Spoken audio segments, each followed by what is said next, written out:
Just a heads up, saying hi in the comments and liking the video statistically improves your taste in content. Probably. The year was 702,194 AD. Earth's surface, once a tapestry of steel and concrete, had long since been swallowed by jungle, desert, and frozen tundra. Cities were bones buried under time.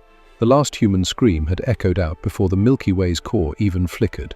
Yet now, a sleek obsidian vessel shaped like a harpoon broke through Earth's stratosphere, groaning as its gravity dampeners fought an ancient planet's stubborn pull.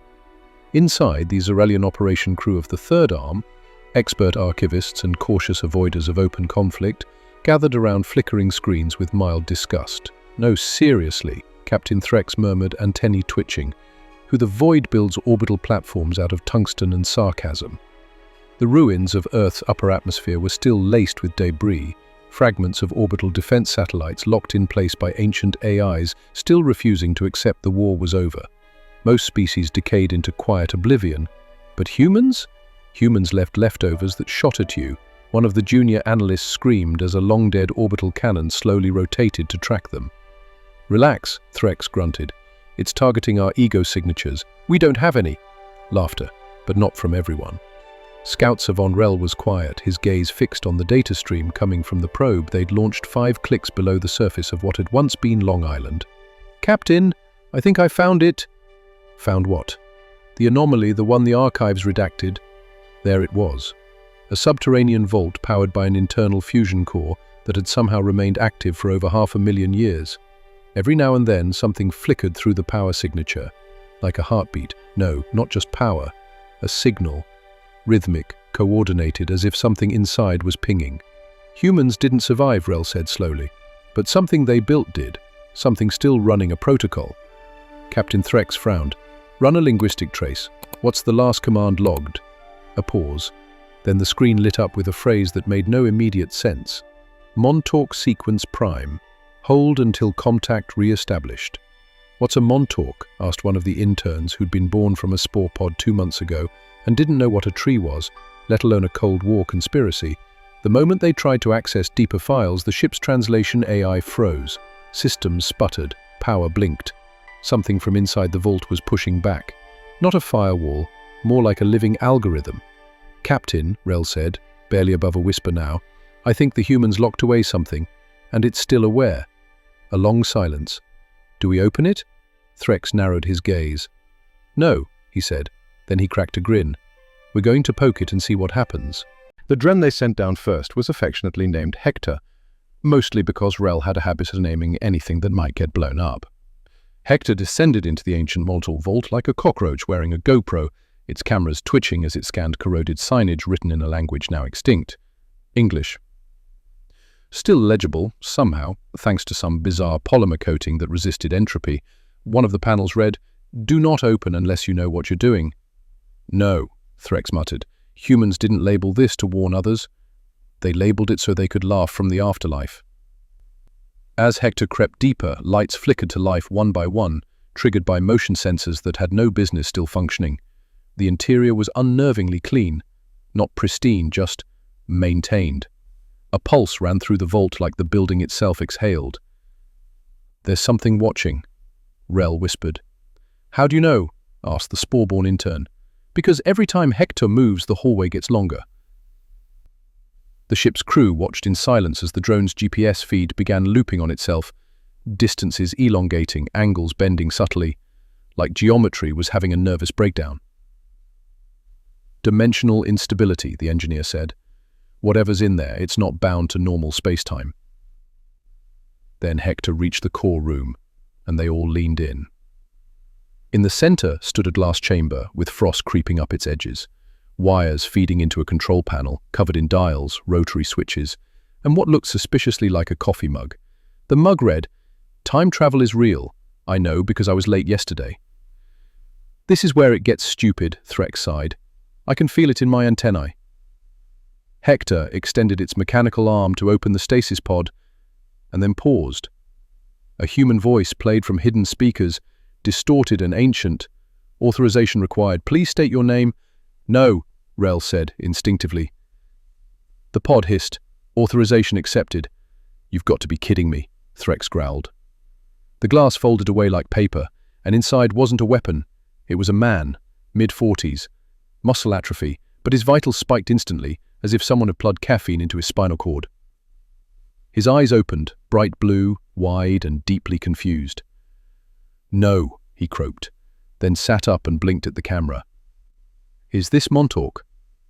"Technically," Rel replied, forgetting the comms weren't two-way. "I'm supposed to be dead," the man muttered. "Guess the fail-safe worked." "Captain," Rel said, eyes wide. "I think we've just unsealed a human." "No," Threx said. "You unsealed him. I was busy not touching ancient cosmic doomsday buttons." But the man didn't act like a survivor. He acted like an observer, like someone who knew this moment was coming. He reached for a console, tapped a few buttons, and somewhere in orbit, the ship's engines began to flicker. "That's not good," the engineer whispered. Then the lights inside the vault pulsed again, and a new signal pinged out. Not a distress beacon, a call. "Captain," Rel said, voice dry. He just turned the entire vault into a transmitter. "Transmitting what?" Threx asked.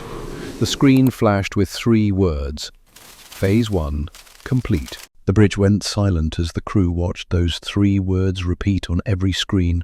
Phase 1, complete.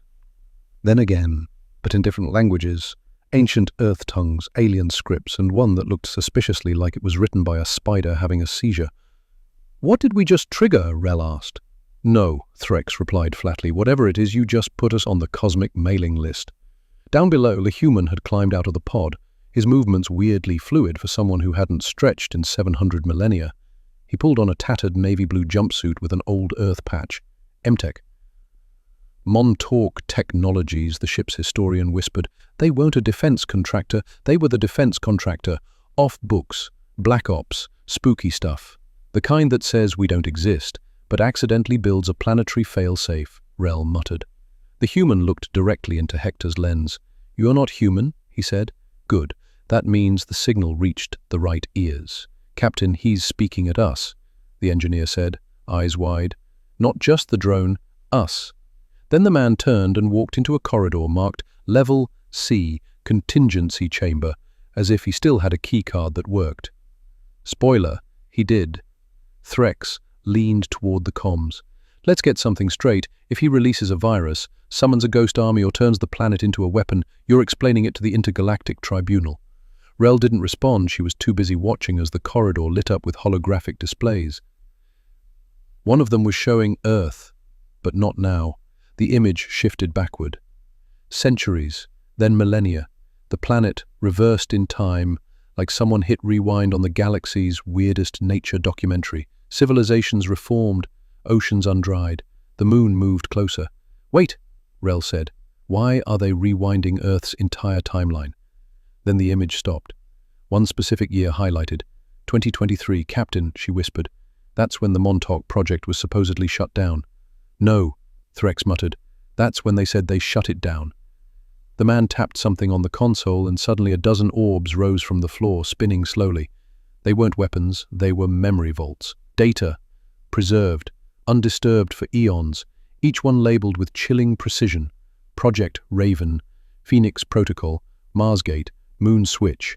"What's Moon Switch?" the intern asked. "I think it's what happens when Earth gets bored of tides," the engineer said. The orbs activated and data streamed into the drone, encrypted layers of classified intelligence from long-dead governments and unknown entities. And at the center of it all was a subfolder simply labeled Replacement Planet. "Replacement for what?" Rel asked, already regretting the question. Threx looked at her. "No," he said, "just no." The human smiled as if he'd heard them. "You're going to need the files," he said aloud. "They'll make sense once you reach stage 2. Then the vault lights dimmed and a countdown began. 48 hours, whatever's buried under Montauk hadn't just survived, it had waited. The crew pulled back Hektor just as the chamber sealed behind the man. "Captain," Rel said, her voice barely a whisper, "what if Earth didn't die out? What if they just evacuated?" The countdown ticked. 47, 59, 47, 58. The air on the bridge suddenly felt heavier. This wasn't a relic. This was a relay. And it had just been turned back on. They didn't sleep. No one aboard the Verallian Severe slept that night cycle, not even the ship's AI, which started quietly running worst-case simulations without telling anyone. The countdown was still ticking, and every simulation ended the same way. The kind of silence you only get when entire star systems go offline. The human, if he could still be called that, was transmitting from beneath Montauk Base, using an ancient comms relay last seen active during the Second Solar War. "To those who've come," he said calmly, "you're late, but not too late." Behind him, holograms unfolded like nightmares wrapped in patriotism. Ancient Earth soldiers in experimental gear, practicing phase-shift combat, vanishing and reappearing mid-strike. Massive warships not built for orbit, but for interdimensional transit. Project Montauk had never just been about time travel. It was a fail-safe, a trap, a cosmic tripwire. And now that it was triggered, everyone else in the galaxy was in trouble. "The protocol wasn't designed to save Earth," he continued. "It was to punish anyone who came sniffing around after we were gone." On the Verallian bridge, Rel turned slowly toward Threx. "No," she said, "that can't be what I think it is."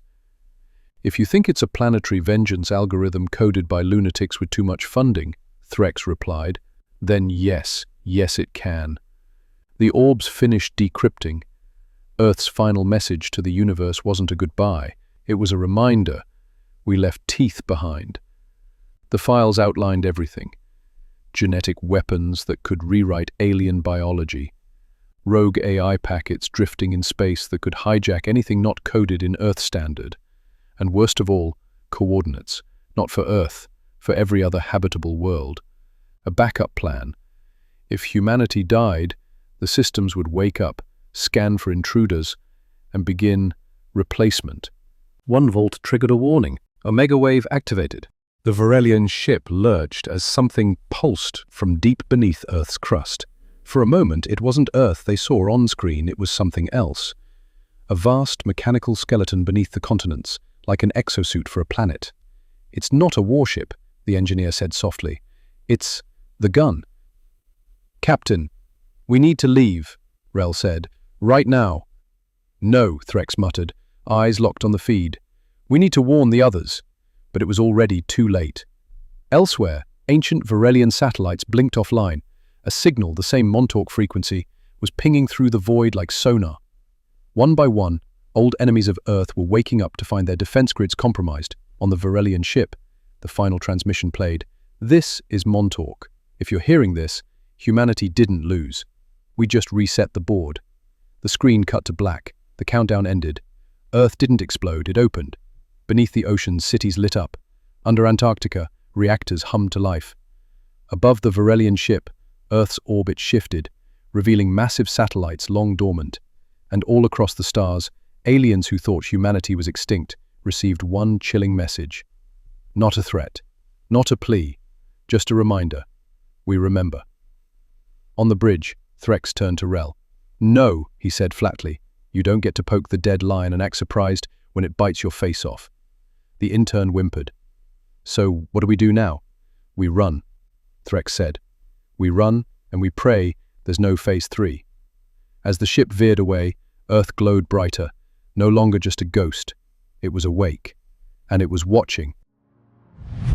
If you made it this far, you're one of the rare ones.